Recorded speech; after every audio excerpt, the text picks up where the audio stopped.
gonna be fun. Drop it.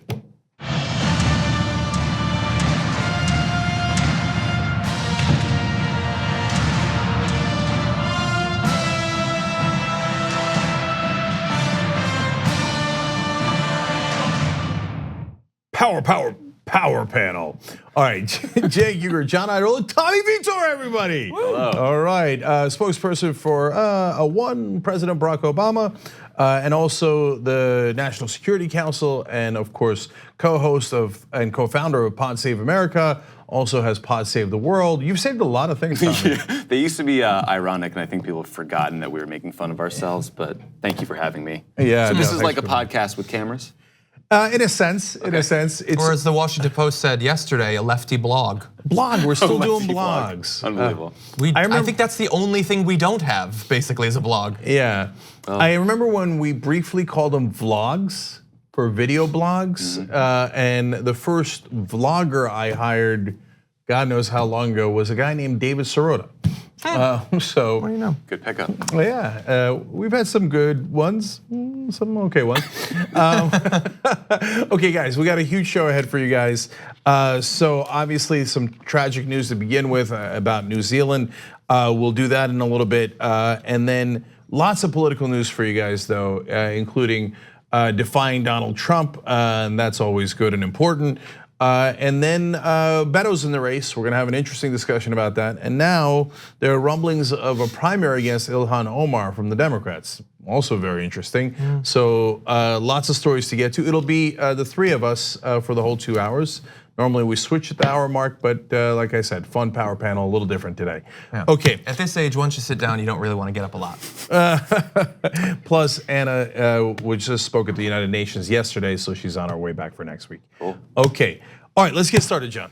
Tragic news, unfortunately, in the beginning. Okay, it's funny. By the way, I just want to briefly mention what you just said about Anna is like when you're not here, I make jokes about where you actually are. That sounded like one of those, but it's true. Yeah, in this case, it's actually true. Anyway, okay, let's jump from that joke to one of the most serious stories we've covered all year. Late last night, a white supremacist perpetrated the most devastating mass shooting in New Zealand in literally decades, killing 49 worshippers at the Al Noor Mosque and the Linwood Mosque. Obviously, far more were injured as well. And one statistic that stood out to me was that this represented 1 out of every 500 Muslims in New Zealand was either killed or injured in that shooting, which is devastating, of course.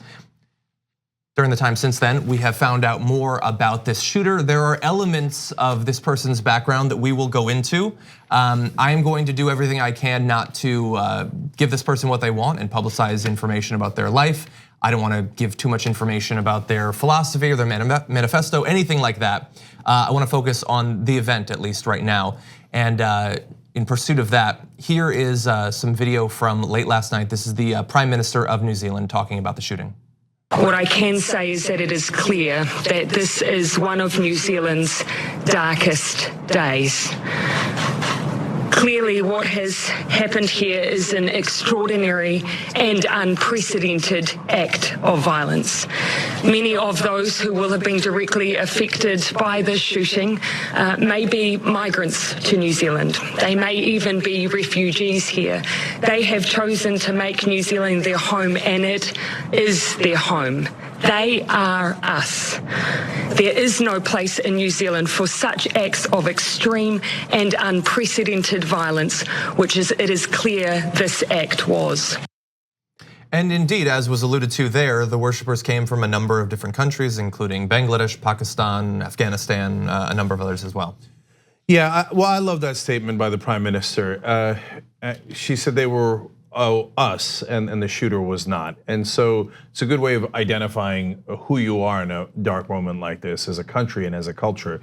And so it's a wonderful statement. Our own president with not quite as wonderful statements, so we'll get to that later in the program.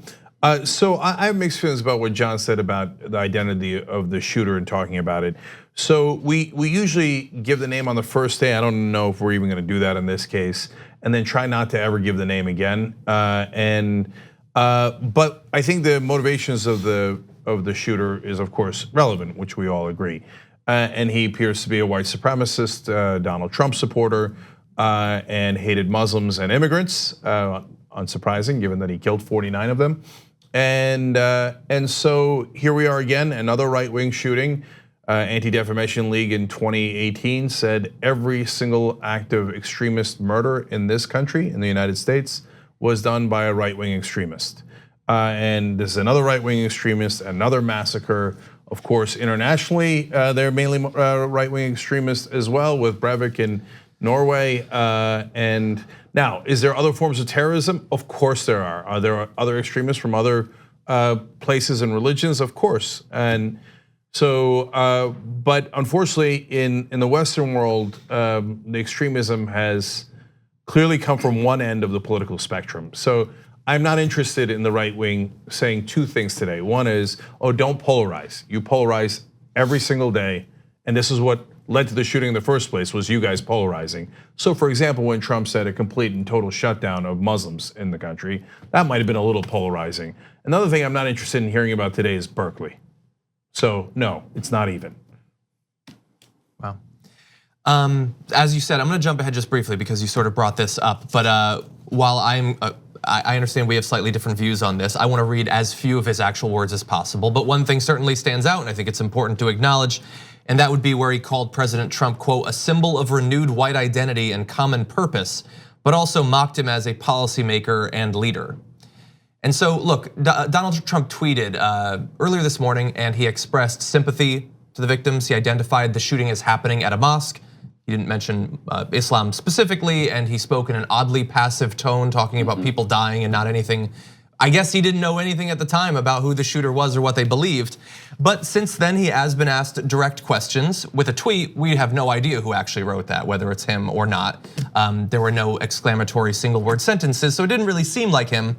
But he was asked about this, and per The Pool, this is according to Daniel Dale on Twitter, Trump called the terror attack a, quote, horrible, horrible thing. Instead, he called the prime minister to convey US sorrow, then turned to, quote, crimes of all kinds coming through our southern border, adding, people hate the word invasion, but that's what it is. And we will return to that particular narrative that he's spinning there. But perhaps worse from my point of view, he was asked by a reporter if white nationalism is a growing threat, and he replied, quote, not really, suggesting it's just a small group of people. There have been multiple successful terror attacks. There have also been terror attacks that were thankfully averted, being conducted by people with this ideology, internationally and in the United States, multiple just this year, just a small problem. And I'm sure we can totally imagine if a Muslim blew up a building in the US and killed 50 people, and he was asked about whether he thinks that Islam is a serious issue, he'd probably say, it's just a small group of people. Yeah, right. Yeah, I noticed a lot of the same people who, when Barack Obama was president and there was some sort of terrorist attack, would demand that he call it a terrorist attack, demand that he say radical Islamic terror, their preferred formulation of the sentence. But in this instance, they were trying to say, let's not talk about what this person wrote, what his name is, what his ideology is. Look, I think you guys, the viewers, are watching us struggle with how to talk about these incidents in real time. I remember after the Boston bombing when one of the Tsarnaev brothers was put on the cover of Rolling Stone, and it looked like, he looked like a rock star. And I remember feeling deeply concerned about the image that sent, about what it would mean to you as a disaffected kid who's depressed and alone and in your house every night, and seeing the treatment that's afforded to people that do horrific, hateful things. But I do think we need to talk about the cancer that is Islamophobia in this radical language. In the president's words, talking about an invasion on the southern border, that is radicalizing people. That's scaring the heck out of you if you're worried about your family. So like, he's part of the problem here. Yeah, well, the guy in his manifesto, 70-page manifesto that he released, talked about the invaders, same exact language, and he's, and says that he's partly inspired by Donald Trump, used the same language as Donald Trump. So I'm not shy about it. Do I hold Donald Trump partly responsible? Yes, absolutely. He said that we should do a total and complete shutdown of Muslims in this country. Is this an open question as to whether Donald Trump's a bigot? Of course he's a bigot. Does he drive Islamophobia? Of course. Does it lead to violence? Of course. Is he solely responsible? Come on, of course not. Of course the shooter is responsible for his actions. And look, I'm not in the of the belief that anyone who happens to be in the right wing is responsible for all right wing attacks. Of course not, right? And so there's I don't know what the different talk show hosts' opinions on Islamophobia are, et cetera, and there's a giant range. Is Charlie Sykes somehow responsible? No, right? But if you have a very powerful leader of a country who constantly picks out one group, or in his case, several groups, Muslims, Latinos, et cetera, and says they are the criminals. He said it again today. They are the invaders. They are the danger. Somebody should do about it. Just yesterday, he talked about, hey, I have very tough guys on my side, and if things get very bad, they could do, they could act. Clear reference to violence. So he's talked about it when if people attack protesters at his rallies, that he'll pay for their legal bills. So he revels in violence. Congressman Gianforte body slammed someone, assaulted a reporter. Donald Trump went to Montana to celebrate it. So is Donald Trump in favor of violence? Yes, repeatedly. Yeah, and look, I tweeted something to this effect earlier where it's one thing to take something that a person has said, see it echoed in the language of a mass murderer, and then connect those two things, and they will say that that's unfair. Okay, I sort of get that. I think that if you do it repeatedly and seemingly knowingly, there is something there, but I get that they don't think that that's fair. But it's a different thing when you then proceed to continue to push that same narrative. So we know that the Tree of Life shooter believed that he, in his words, the Jews were funding caravans of immigrants to come into the country. Right. So he believed these conspiracy theories about the caravans that Trump had been pushing. After that shooting, Trump continued to push conspiracy theories about caravans, and Fox News would talk about George Soros funding them. So after they knew that this was triggering people, almost literally, they continued to do the same thing. When the pipe bomber sent pipe bombs through the mail to a list of Donald Trump's political opponents that he'd been demonizing for years, he responded by continuing to demonize those same people. Coast Guard shooter in a very similar way wanted to kill particular members of the Democratic Party and figures in the media. Trump continues to attack those people constantly. This guy used the language of an invasion. Donald Trump today, afterward, talked about an invasion at the southern border. So he can't plead ignorance, he can't plead coincidence. He is purposefully continuing the insightful language that we know they are already listening to and acting on. So, and there's another big difference, which is, what are people getting incited towards, right? So they'll say, well, and look, I blame the mainstream media a lot, not for the shootings, but for the coverage that is disproportionate here. They have a fetish of calling everything even when the facts are not even. So your neutrality is actually at odds with what should be your real standard, which is objectivity. So left-wing and right-wing violence in this country is not remotely even. And as we just told you, every murder committed by an extremist last year was by the right wing. And then that goes to, okay, but what are they saying? So one guy did a shooting who apparently was a Bernie Sanders fan, okay? So that's the one time they could always refer back to. Every time there's a new massacre by a right winger, they're like, hey, did you know there once was a progressive who did one shooting, right?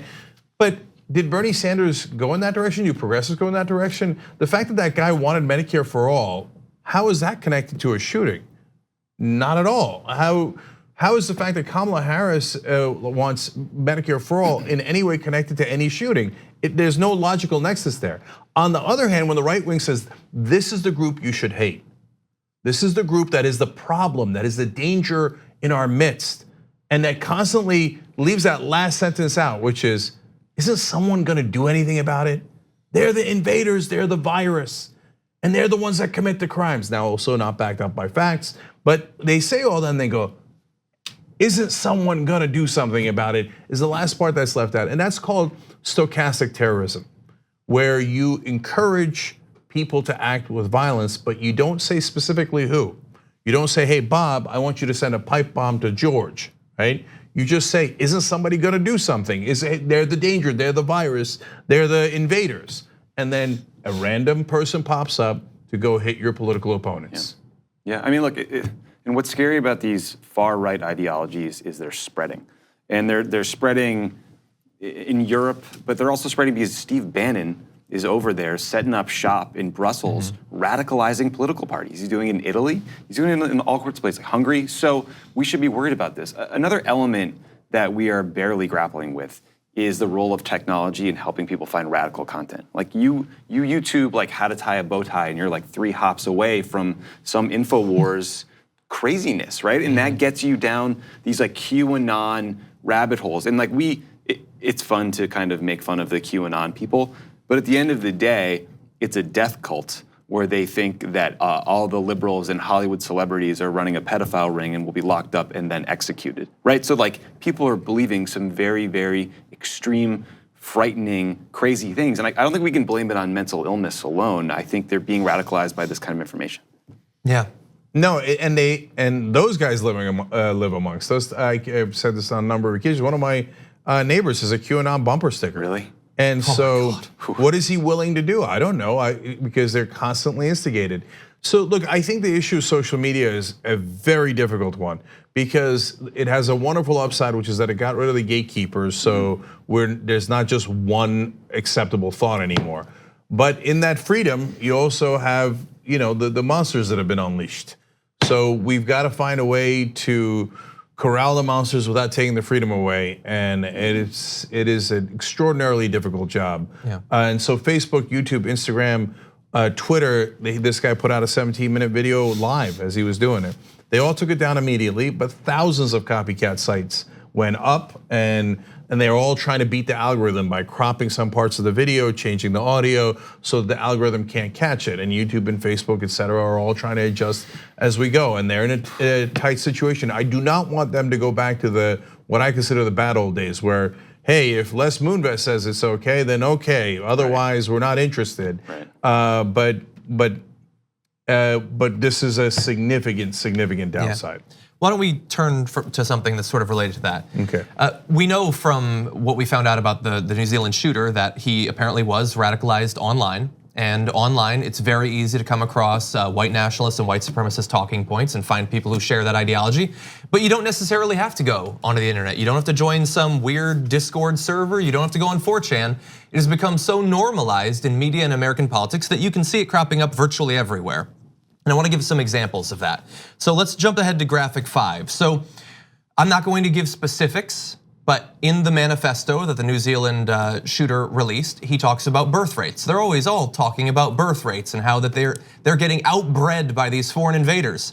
Well, not too long ago, Representative Steve King said this on the floor of Congress. I'm watching emotion take over reason. When I made a statement on Twitter saying we can't restore our civilization with somebody else's babies, it seemed to be more irritating to the left than anything I've ever said. First of all, the total fertility rate in Europe is below replacement rate. When that happens, you are a dying civilization. And you connect the fact that there's this low birth rate among white people with an invasion of outsiders, foreigners, immigrants. That was all throughout the manifesto as well. And Representative Louis Gohmert recently said, we know that the invasion into France by the Allied forces consisted of about 150,000 troops. About 150,000 people was the biggest invasion in history.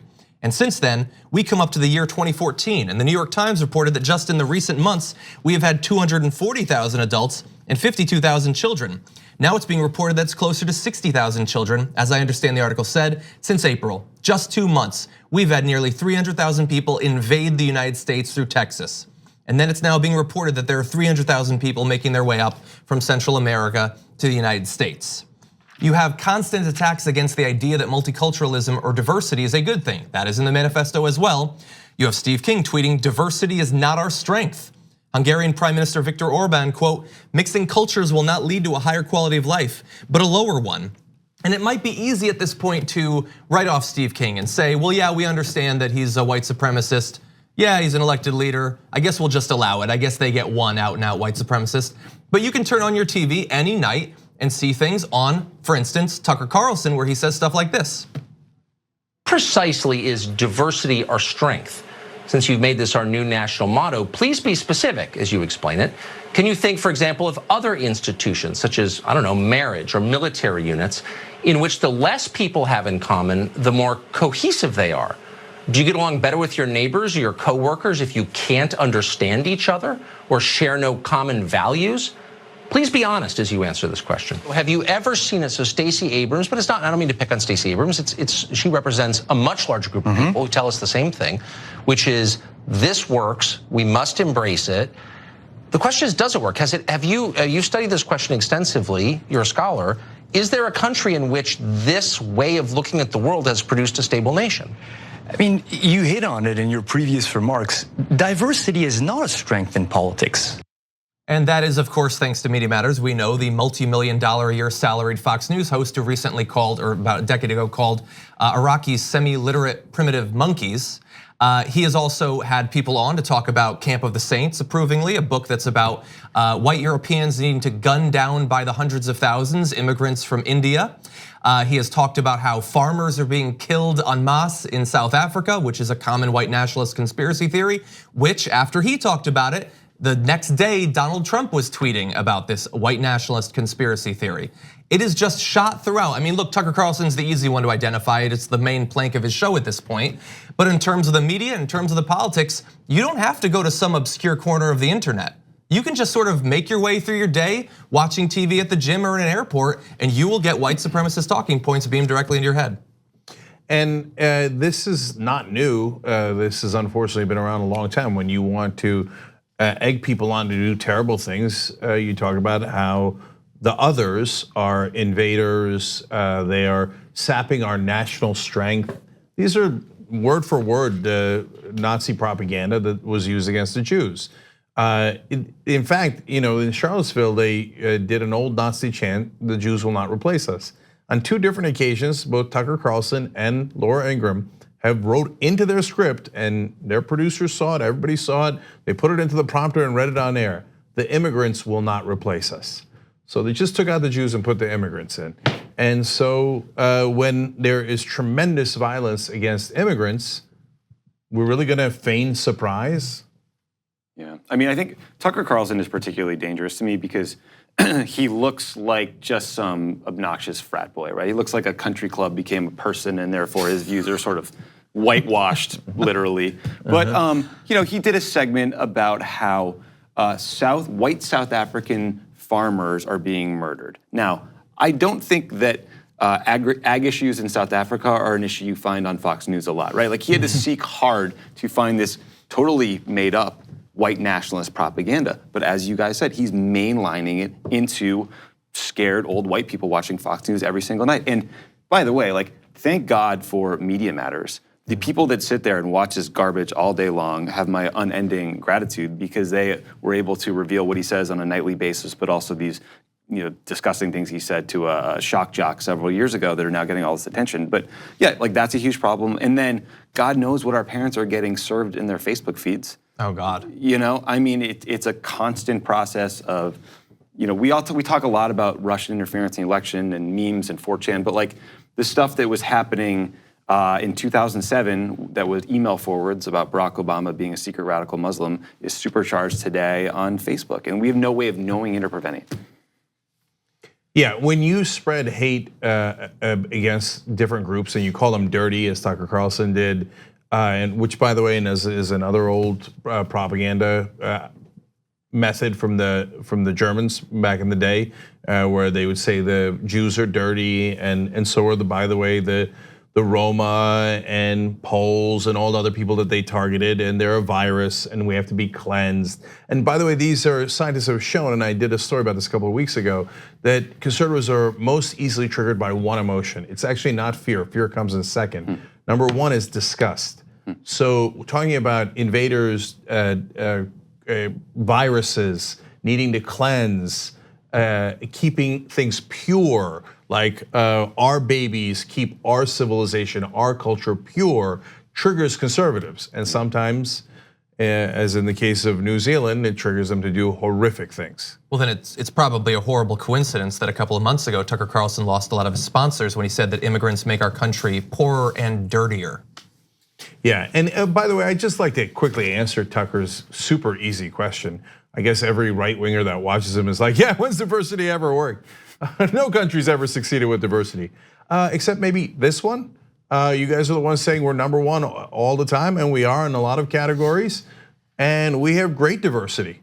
We have wonderful diversity. We kind of pride ourselves on it. It's kind of in the Constitution. You should look it up. Yeah, also America. What country does he think he's living in right now? A country that has been defined by multiple waves of immigration throughout its history. Yeah. And we discriminated against all of them. I'm from Boston. It was not very long ago. There were Nina signs on stores. No Irish need apply. Yeah, I'm Italian. We have to constantly fight these idiots and their nonsense, and it's our job. Yep. Let's turn to just a little bit more idiots and a little bit more nonsense. I'm gonna go to graphics 3 and then 8 and 9. I wanna wrap this up just a little bit. There have been a lot of really horrible responses to the shooting in New Zealand. A lot of people just out and out happy that it happened. I've seen that all over the internet, it's very common. Even on the gaming platform Steam, they had to take down like 100 different accounts that had renamed themselves after the shooter, which is certainly bizarre. But we're supposed to be able to have higher standards for elected politicians in this country and others, but unfortunately their responses have been bizarre or outright offensive as well. Uygur put out a statement earlier today. Maybe I'm misinterpreting it. Let's see what you guys think he's trying to communicate here when he says, the shootings at the New Zealand mosques are egregiously reprehensible. There are courts, dispute resolutions, and legislatures to resolve controversies. There is no place for cold-blooded murders. What? What controversy is he talking about? He appears, in my view, to think there is some legitimate grievance that this guy was pursuing, and he chose the wrong way of pursuing it. Yeah, well, I don't see any other explanation. What should he have sued Muslims for being Muslim? What grievance is he talking about? And of course, the grievance is presumably based on what he's saying, and it is preposterous that, well, they're Muslim and we don't want Muslims. That's why I celebrated Donald Trump, who said he was going to do a total and complete shutdown of Muslims in this country. Yeah, they're not hiding their bigotry. It's right there. I'm telling you, look, I get frustrated at the mainstream media a lot because they're afraid of offending their right-wing viewers and losing ratings.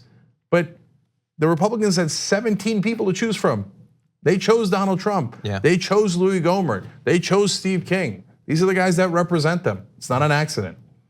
That statement is jaw-dropping. But I mean, Mehdi Hassan, who's this fantastic writer for The Intercept, wrote a great piece today about how Republicans have mainlined Islamophobia, and Trump gets the most attention, rightly so, because of the Muslim ban. But it's Cruz, it's Ted Cruz, it's Marco Rubio talking about surveilling mosques. It's Huckabee. I mean, this is part of the way they reach their base. Yeah. Anyone who's scared about a primary, Lindsey Graham, all these other folks, is willing to say anything about Muslims. But if a Muslim kills people, there's a terrorist attack, they call on every single Muslim to condemn them. So it's just, we are locked into this vicious cycle of stupidity, and I don't know how to pick the lock here. Yeah, and so one more thing that related to what Tommy said earlier in the program. So a lot of times the right wing justify targeting Muslims by saying, well, look, you guys are just being disingenuous. They're the ones doing all the violence. And so we got to call it by its name. It's not that I don't like them because their particular ethnicity, it's that their religion is irredeemable and their ideology is irredeemable, and it inexorably leads to violence, if they were to know any of those words. Okay, so. Why are you talking about excrement? We're talking about religion. And but now we have right-wing terrorist attacks over and over and over, massacre after massacre after massacre, and now in New Zealand. So we could do the same thing and say the right wings, I guess they're all terrorists. I mean, that's what you guys say. We say we got to watch out for all the Muslims. We got to ban all the Muslims. We got to surveil all of their mosques. Now, if we turn around and said we have to ban all the right wing, we have to surveil all their churches, and we have to just make sure that we are, hey, listen, we're just doing something reasonable for safety. We've got to at least screen them. We got to screen them at the airports. I mean, you'd be crazy not to screen them at the airports, right? Yeah. It's not like it's nice left-wing socialist Norwegians that are doing the violence. It's clearly the crazed right wing in this country and across the world. So we got to screen them. Now, we don't say that because we're logical human beings, and as opposed to you guys. The extremists in every category, yes, that is the job of law enforcement to track them, but only the extremists. Can I just point out one thing? There's also considerable political cowardice when it comes to calling out right-wing extremists. So when I was at the White House in 2009, the Department of Homeland Security put out a report about right-wing extremism, including the likelihood that veterans could be radicalized or sought out to radicalize because they had combat experience. And this got picked up and demagogued by the right wing, and we ended up having to walk back the report, which was a huge mistake in my opinion, obviously with the benefit of hindsight. But it's like the politics of the moment say that you can say whatever you want about Muslims, but talking about right-wing radicalization is somehow out of bounds. Now, Hillary Clinton actually gave a pretty good speech on this during the campaign last cycle, but I don't know that it had the impact that obviously we need it to. We need Republicans talking about this. Yeah, and I'm really glad you said that, because we have often criticized on the show that the Obama administration walking that report back. That report was right, and it was actually commissioned under Bush. Yes. Okay, Obama didn't order the report, Bush ordered that report, and it was absolutely correct. And there were Republicans in the national security and intelligence branches that said, what are you guys doing? We got to make sure we track these guys because they're extremists that could do violence. We cannot be cowed by the right wing. We're not going to make the same mistakes they do. Hey, you know what?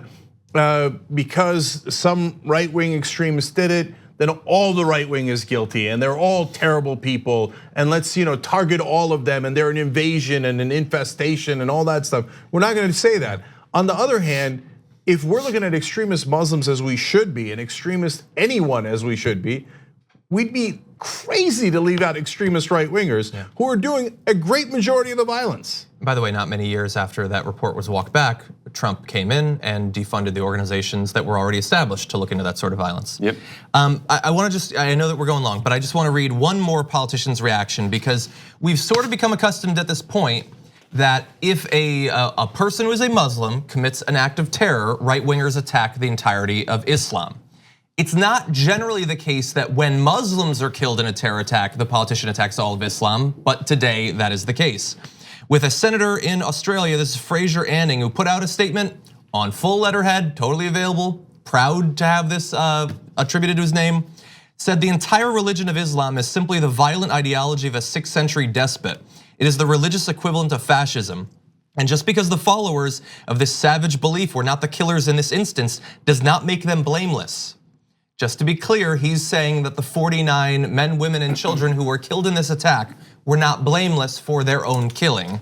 And goes on to say, as we read in Matthew, quote, all they that take the sword shall perish by the sword, and those who follow a violent religion that calls on them to murder us cannot be too surprised when someone takes them at their word and responds in kind.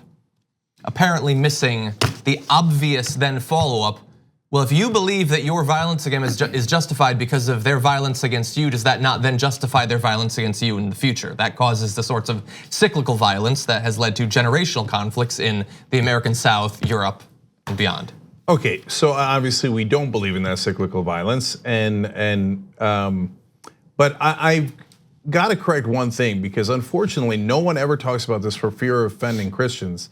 And then it allows this ideology to take hold and leads to these disastrous results, which is that Islam is somehow uniquely violent. Its text is uniquely violent, and it leads to the ideology that Muslims, since they all believe in that text, are irredeemable. And that is obviously what the senator from Australia is going towards, but even in a less sophisticated way.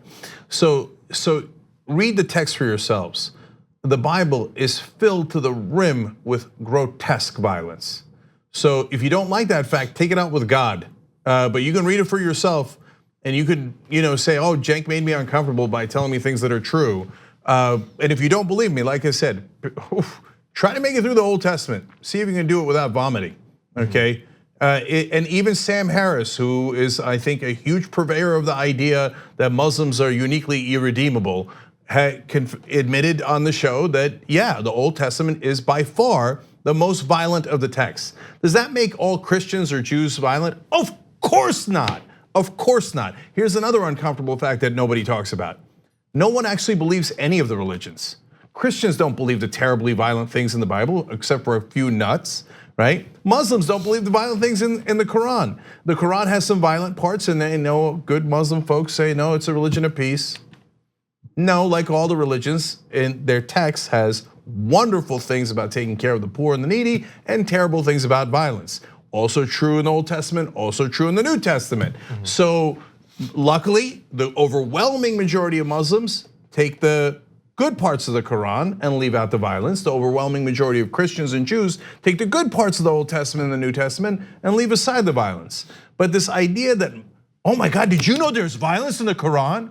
Have you ever read anything in the Bible? I defy you to go 3 pages in the Bible without running into something incredibly violent.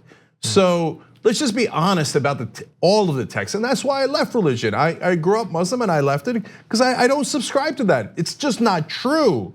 It's just not true. So if you don't believe me, go read it. And if find me one person that follows every letter of any of those books. And if you do, let's make sure to lock them up because they are weird, insane, and prone to extreme violence.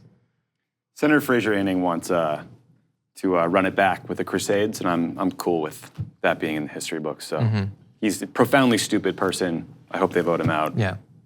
I wish you could swear on this show because I'm feeling it right that now. happens. Cenk has to restrain himself constantly. I just want to super brief, just because you brought up the history books. This killer in New Zealand's talking about an invasion, defending their land. Fraser Anning in Australia wants to defend their land from immigrants. How long do they think that people that look like them have been in Australia and New Zealand exactly? Oh, right.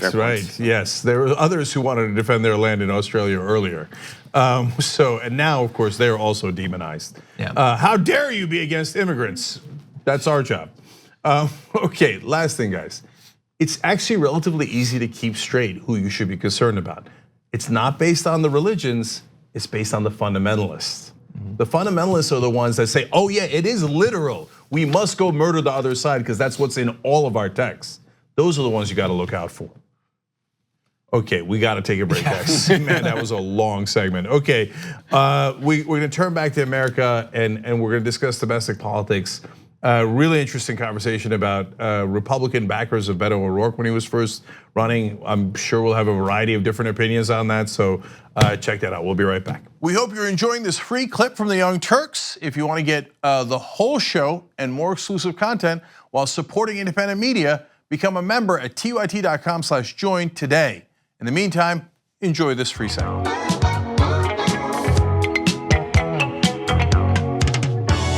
All right, back on the Young Turks, Cenk, Tommy, and John with you guys today. Listen, I got to tell you about this fundraiser. Yesterday, we had Turk al-Masidi on the program, and he's a Muslim American who's doing wonderful work raising money for usually other religions. So when the synagogue in Pittsburgh was targeted, he raised nearly $250,000 for them. Started with Muslim Americans giving, and then it spread to other faiths as well. When a Jewish cemetery was desecrated, they raised a lot of money for that as well. Well, because of the shooting in New Zealand, he is now doing a fundraiser for the Muslims who were killed in New Zealand. It's launchgood.com/Christchurch, okay? Launchgood.com/Christchurch. They've already raised $300,000 in less than 24 hours. Incredible. They're trying to get to 1 million, and I believe they can. And you know, I'm agnostic, so I don't believe in God. But if he exists, Tarek does his work, and all the people who are contributing to that of all the religions are doing God's work. So thank you guys for doing that, and thank you to Tarek again for standing up for people who have been victimized. So I want to read a couple of your comments, guys, here real quick, and then we'll get a lot of other stories. Ambrose writes in from the member section. It's worth mentioning the shooter was Australian. People from overseas are surprised, but we've got a widespread virulent racism in the political discourse here, and now my country is exporting right-wing terrorism. So Ambrose, thank you for watching from Australia and for being a member and for writing that in. But guys, also remember, look, there's right-wing extremism in all countries. And where do you think the Muslim extremists come from? They're the right wing in the Muslim world. They're not the ones seeking peace, and they're not on the left side of the spectrum. There ain't any right-wing Muslim extremists who are trying to get universal healthcare coverage. Yeah. Okay, or so increased labor rights. Right. No. And Brentacorn writes in, sorry, Cenk, but I have to disagree. While not every right-winger is directly responsible for spreading violence, every current Republican is guilty of, at the very least, turning a blind eye to bigotry so obvious that even my autistic mind can read it. Okay, Brentacorn, I get it, but we do have to be careful about, again, not doing what they do and say it's all right-wingers. And remember, like most people never read the texts of their different religions, most people do not follow politics as closely as we do. So they don't necessarily know what Gohmert stands for or what Trump's a little bit more obvious, let's keep it real, right? But you know, the senator from Arizona, they just don't know. So just careful in how broad you blame folks. Adalencia says, when you treat women the way that the right wing wants to, don't be surprised when your birth rate goes down. Pick a priority, conservatives. So that's at least funny. I appreciate that. And last one's from Twitter. Use hashtag TYT Live during the show to talk to us. Asha86 says, I'm so hyped to see Tommy from Pod Save America on TYT Live get hyped. So, all right, Thank we're you. apparently hyped. Nice. All right. Hyped as hell right now. Okay, great. Okay, what's next, John? Super fast reference to that. Considering the threat of climate change, how significant it is and how much we need to do to deal with it, maybe a lowering birth rate, not the worst thing in the world, actually. Anyway, that's just my 2 cents. Let's move on to some domestic politics. Yeah, I was just gonna say, I got 2 kids, so I live in a glass house. Too late for me to tell you to lower the birth rate. Well, the incels are really leading on this, so we can thank them. There, much That's right. Maybe it's because they care so much about climate change. Yes, I think that we could had be it. not considered that. Yeah. I don't think that's it. No, you don't think so? Okay. No. Okay, let's turn to other matters. In the past week or so, Donald Trump has had 3 votes not go quite his way. Apparently, this is symbolic of how things have changed since the midterm elections.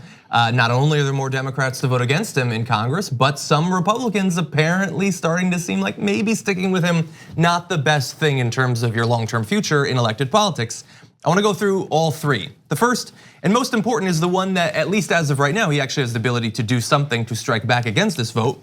And that was when they passed in the Senate, as well as in the House, overriding his declaration of a national emergency. Now, to be fair, in this case, he has the ability to veto that, which he did, and here is him doing that. As president, the protection of the nation is my highest duty. Yesterday, Congress passed a dangerous resolution that, if signed into law, would put countless Americans in danger, very grave danger. The Democrat-sponsored resolution would terminate vital border security operations by revoking the national emergency issued last month. It is definitely a national emergency. Rarely have we had such a national emergency. Therefore, to defend the safety and security of all Americans, I will be signing and issuing a formal veto of this reckless resolution, and that's what it was.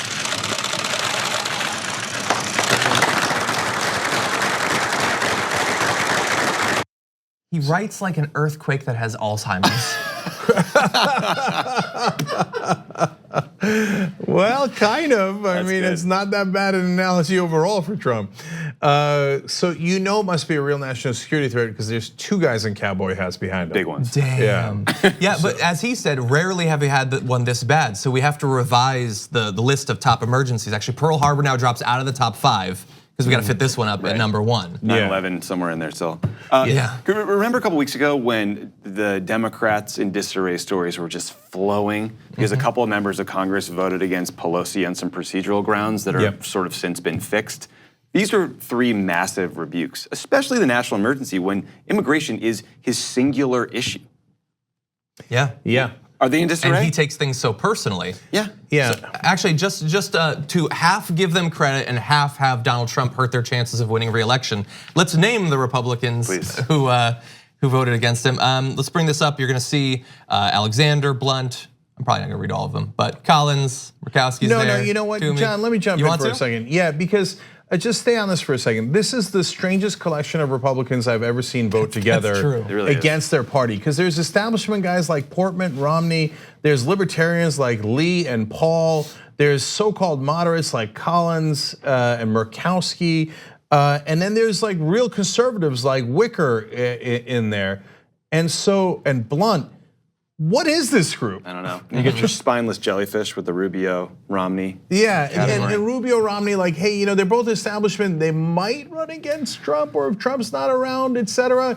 But it is a motley crew, which goes to Tommy's point of, at least we used to be able to track the dissent in the Republican Party. Hey, there's Lee and Rand Paul on the libertarian side. They're cute, right? But they don't cause much harm, etc. That was a mess. Yeah. And look, I don't give much credence to disarray, honestly, in either side, because why? Like, what does it lead to, right? And so the Republicans have been fighting amongst themselves for decades now, and they've only picked up seats. Until the last election, they picked up 1,000 seats across the country. So I don't think that hurts them, and I don't think the disagreement on the Democratic side hurts them.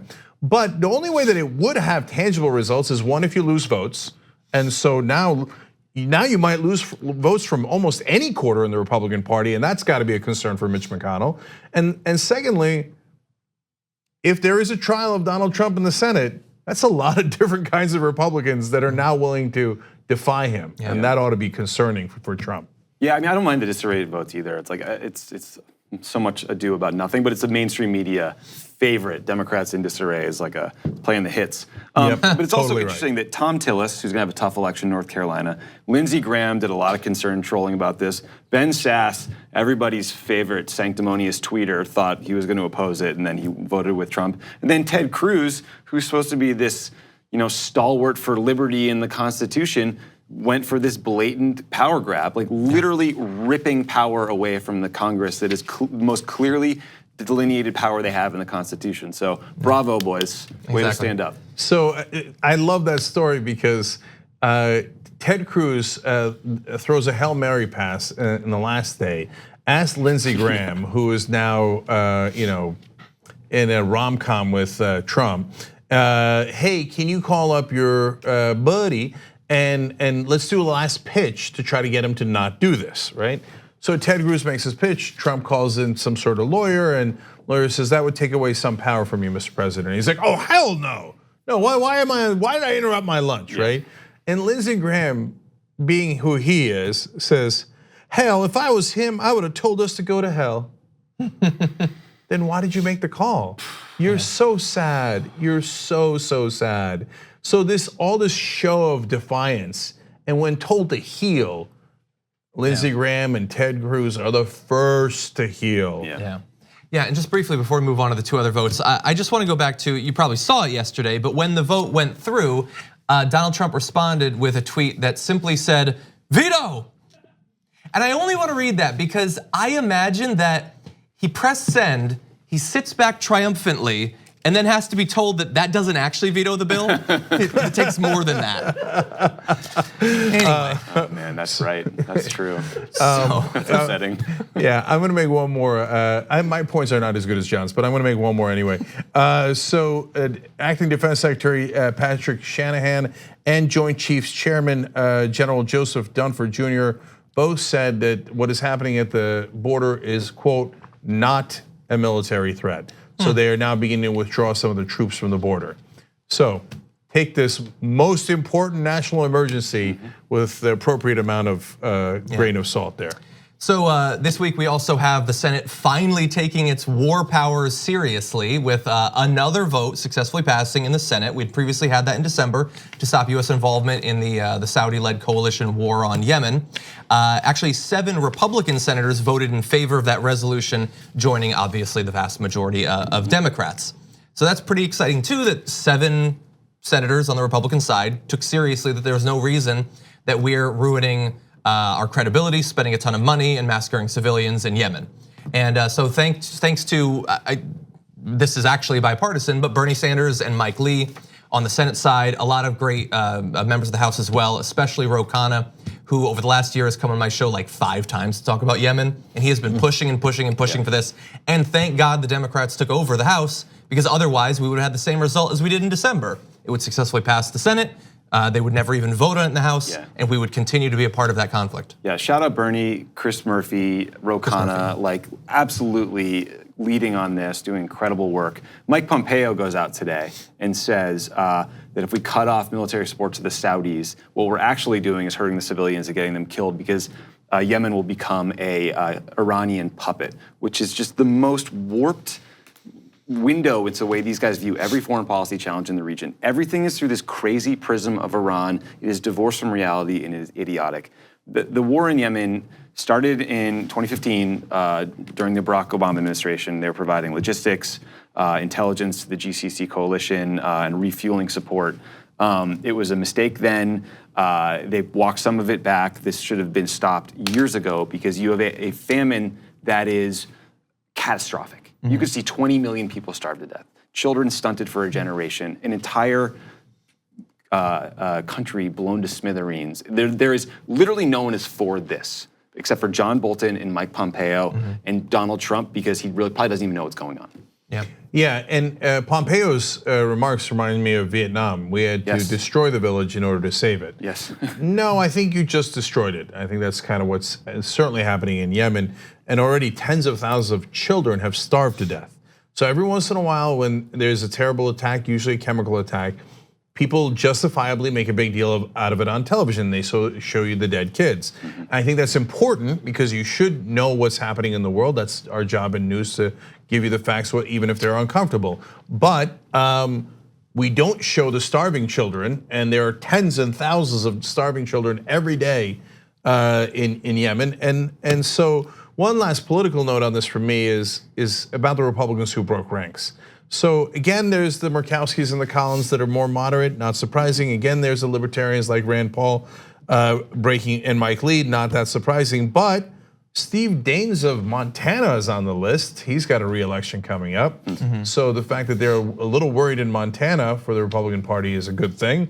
And then Jerry Moran of Kansas, he voted against Trump twice this week. Yeah. So, I wonder if Chris Kobach losing in Kansas sent a chill down Republican spines there.